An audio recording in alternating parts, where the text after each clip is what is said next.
connecting you to your community. This is Chris 6 News in your neighborhood. Hey there, happy Thursday. I'm Chief Meteorologist Stephanie Lauver. It's Thursday, so that means we're getting an update on how our drought situation is doing. And while our lake levels continue to change by the moment, I'll give you the latest update on how the flooding situation is evolving down the Nueces River. As the Nueces River continues to rise, officials are preparing for anyone who may need to evacuate. Coming up, I'll have the latest from George West. Hello and thank you for joining us on Chris 6 News. I'm Clara Benitez Cortez. Here's a look at what we have been following across the coastal bend today. The Nueces River continues to rise here in Live Oak County, and while officials are watching the water closely, they're also making sure that people have the resources they need if conditions take a turn.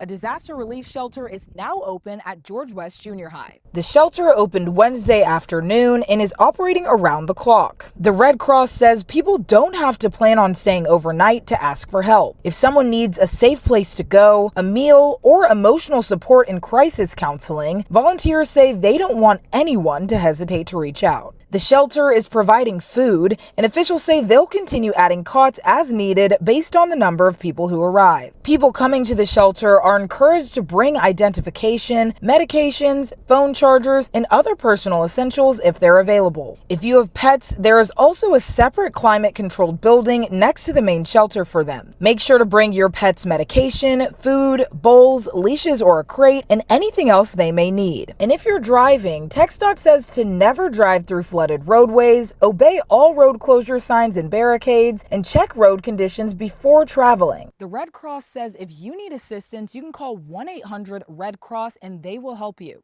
Reporting from the Nueces River and George West, I'm Reagan Garvin, Chris 6 News. Check out this bird's eye view of floodwaters flowing down the Nueces River towards us. George West resident Ryan Redding tells us he shot this drone video this morning. This is the Nueces River near the community of Simmons City. That's just south of Choke Canyon Reservoir. Here in this shot, you can see the Nueces has overflowed its banks and is causing flooding. Fortunately, this is a rural area with no nearby homes or communities. Hey there, I'm Chief Meteorologist Stephanie Lauver. Thursday is the day where we get an update on our drought monitor situation. So we've been showing you that across the middle part of our watershed, we're still holding on to some drought. The yellow, not technically a drought, just showing dry areas, but with this week's update, we're starting to see some changes where things are starting to dry out here across the coastal bend because we haven't had much rainfall. In fact, there is drought in parts of Jim Hogg County and the slightly southwest corner of Brooks County. Some abnormally dry patches around Baffin Bay and the southern tier of Nueces County, but we really haven't done much to remedy the drought that is still within the middle and lower parts of our watershed. So this has accounted for quite a bit of the water loss with the flood wave moving down both the Frio and the Nueces River. We'll get an update on that in a moment, but we are going to see hot weather remaining in the forecast. The bullseye of high pressure edging off to the east, or the west, excuse me, is going to continue to keep hot weather right here in South Texas. I'll tell you more about it ahead. We have new information on the plane crash involving a flight school instructor and a student that left both of them severely burned back in April. According to the National Transportation Safety Board report, the plane departed from Corpus Christi International Airport, practicing touch-and-go takeoffs when they had an engine issue. The flight instructor with Splendid Aviation told first responders he took over flying the airplane when he realized they were having an issue. The plane then struck power lines and crashed shortly after catching on flames. According to the flight instructor's GoFundMe, Cole Hahn suffered life-threatening burns over 75% of his body and pulled his student out of the burning plane, saving his life. Today I spoke with his father, who told me his son has been in the ICU for 108 days and had his 32nd surgery today and is still fighting. He also told me the student pilot was released after spending a month in the hospital. Since then, he's had a follow-up visits 3 times a week at San Antonio Burn Center. I'm your neighborhood news reporter, Jacob Daniels, and they're called flock cameras, and they're mounted all across Corpus Christi, and some neighbors call them comfort, while others call them an invasion of privacy. These are called automated license plate readers. They're mounted on poles at intersections and neighborhood entrances, and they turn on every time a car drives by, and the camera captures the plate. plus details like the car's make, model, and color. These cameras have made national headlines, so I went out and spoke with some neighbors to find out how they felt. I feel like we should be able to travel around town, do what we want to do without being tracked or, data tracked or, any of that kind of nonsense. Like I said, they're already located across Corpus Christi, in the shops at La Palmera, and even at the base of the causeway on Padre Island. Now the question is, who owns them, or better yet, who's using them? Well, I can start by saying who is not using them. CCPD says they don't own any of these cameras and don't have access at all. And they're actually owned by private businesses and other entities. However, just down the road in Robstown, police there say it's a different story after an arrest was made with the help of one of these cameras. I know there's a nationwide controversy right now about flock cameras, but I can tell the public this: absent those cameras, this never would have happened. We would not have been able to catch this individual. But not everyone is convinced that it's worth the trade-off. It just seems like an overreach, in my opinion. I just don't understand how that's even allowed. I mean, it certainly seems like an invasion of our privacy. Other neighbors disagree entirely. I think it's really just for safety reasons, to be honest. I don't really think it's privacy or anything, to be honest. Two neighbors, two very different takes on the same camera. I'll be sure to look deeper into the private companies that own these cameras and figure out how they're being used here in Corpus Christi. Whether you think these cameras are for safety or an invasion of privacy is up to you, but we'll continue to monitor their purpose and get your thoughts about them. Reporting in the Bay Area, I'm Jacob Daniels, Chris 6 News. City Council approved the $8 increase in the beach parking permit. The increase is projected to generate an additional $1.1 million in revenue. I'm Jada Swear, and I'm asking beachgoers what they would like to see with that money. If the state gives final approval, the annual beach parking permit would increase from $12 to $20. Many of the beachgoers I spoke with said if they're paying more, they want to see that money reinvested into improving the beach experience.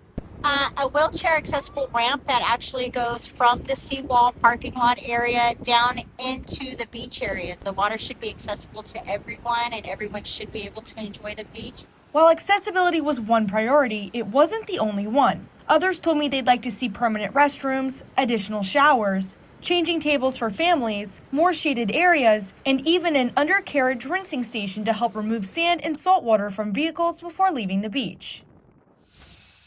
Corpus Christi police arrested a man who they say rode a horse to an assault. Officers took 27-year-old DeAndre McGee into custody Wednesday during a traffic stop. Investigators say he attacked staff with a rifle on Star Drive last Saturday. Police used a drone to help track him down. Officers later searched a home on Greenleaf Drive and found the rifle. McGee now faces multiple charges, including aggravated assault and drug possession.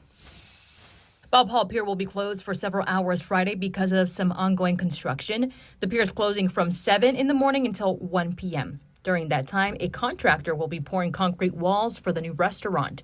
While that work is going on, there will be no public access to the entire pier. Caution tape and barricades will be in place to mark the no access areas. Beach visitors are asked to keep a safe distance from the work area.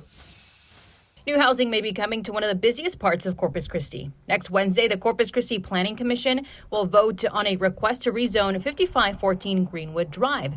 That's right behind the Walmart and AMC Theater on the city's west side. If approved, the area would be rezoned for hundreds of single-family properties. It is unknown how long it would take for development to start if the area is rezoned. Benavides in Kingsville, and coming up, find out how school leaders from across South Texas are preparing for the year. Watching Chris 6, a part of the Scripps News Group. Back to school season is here, and students aren't the only ones preparing. I'm your neighborhood news reporter Jordan Benavides at Texas A&M Kingsville, where districts from across the region are gathering ahead of the year. Texas A&M Kingsville held its 4th annual Superintendent Symposium today. As many as 17 local districts from across South Texas gathered at the Caesar Kleber Wildlife Center to discuss hot topics in education this upcoming year. This year, those topics include things like standardized testing, academic progress, student mental health, and accountability for educators. Our leaders we want to be held accountable, our partners as educators. If you understand those rules of accountability and those rules of engagement, you can better design a strategy to really lift your school up.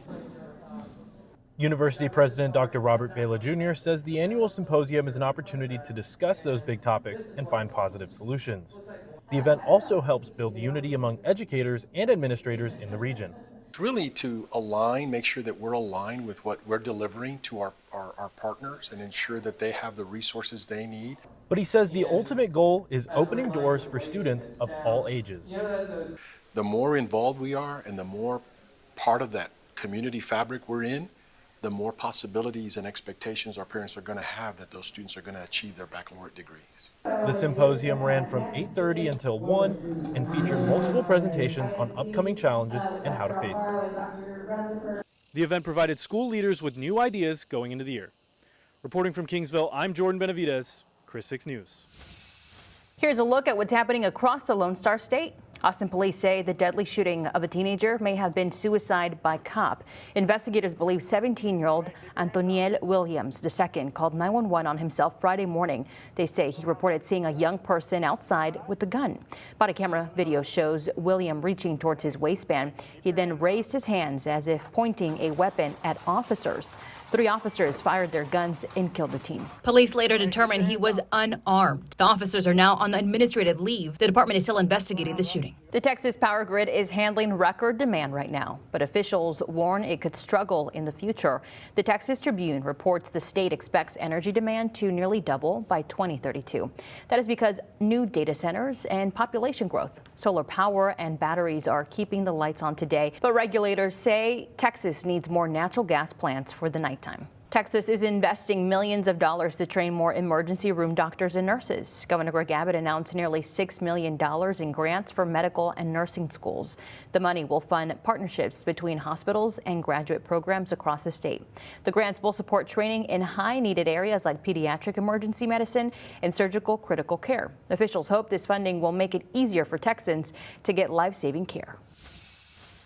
The family of a prominent Jeffrey Epstein accuser blasting a former Obama White House lawyer, former White House counsel Kathy Rumler, recently going before the House Oversight Committee, telling the committee that some of the allegations made by the late Virginia Giuffre lacked credibility. Giuffre's family firing back, accusing Rumler of trying to downplay her own ties to Epstein in the past. Rumler recently resigned as chief legal officer at Goldman Sachs. Her resignation coming after details of her emails with a convicted sex offender were made public. First Lady Melania Trump saying she helped reunite 5 children separated from their families during the war between Russia and Ukraine. Her office saying today this is the 5th group of Ukrainian and Russian children reunited with their loved ones. It comes days after Ukrainian President Volodymyr Zelensky met with President Trump. Could be a positive sign for stalled diplomatic efforts, but the fighting continues. Ukraine says civilian casualties are now their highest in more than 4 years of war. Our neighbors to the north are staying there. Fewer coming to the U.S. for vacation. Trips falling 25% last year. The slump continues this year as well. Canadian residents say they're choosing to vacation at home or overseas instead. Analysts say the shift follows new tariffs from President Trump. Also, his repeated claims that Canada should be our 51st state. Hey there, I'm Chief Meteorologist Stephanie Lauber. Let's talk about the heat. Hot temperatures in the forecast over the next couple of days. I think Corpus Christi may even hit an actual air temperature of 100 degrees as we come back from the weekend. Now, that is very much subject to change depending on how our humidity levels and our wind ultimately pan out, even how many clouds we see, because this is a very delicate forecast with the heat we're dealing with.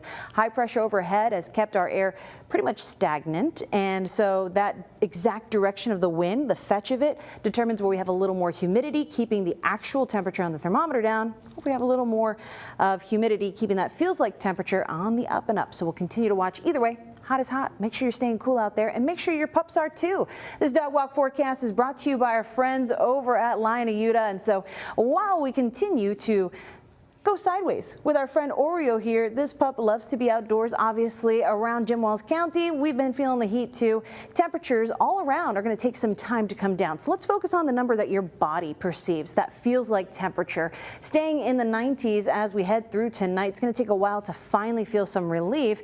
And as we start things out tomorrow morning, still on a hot note. So it's going to feel like the upper 90s by 9 a.m. for most of the eastern half of the coastal bend.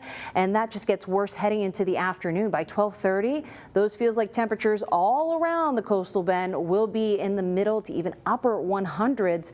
And so we'll be watching to see if we expect to be in the 110s for 2 hours or longer. Remember that wind direction has a lot to influence on it. Then we might see heat alerts issued for this kind of heat. But it looks as of right now, we'll probably stay below it. Still, not a whole lot of difference between feeling like 105 and feeling like 110. Hot is hot, so please be careful. Heat risk is going to be worse for our southern neighborhoods and those that are more inland, noted there in the red. So take it easy out there and stay cool. Here's a look at the next 7 days. A hot stretch of weather continues as we head from July into August. Gas prices are giving consumers pocketbook whiplash. They have been swinging wildly for weeks. According to AAA, today Corpus Christi drivers are paying $3.57 for a gallon of regular unleaded. That's a 3-cent drop since yesterday and a 20-cent drop from last week. But don't let those numbers fool you. Today's average price is still 13 cents higher than what we were paying a month ago. You can blame the roller coaster price ride on the war with Iran. It has caused the prices for a barrel of oil to fluctuate from a low of $80 to a high of $100.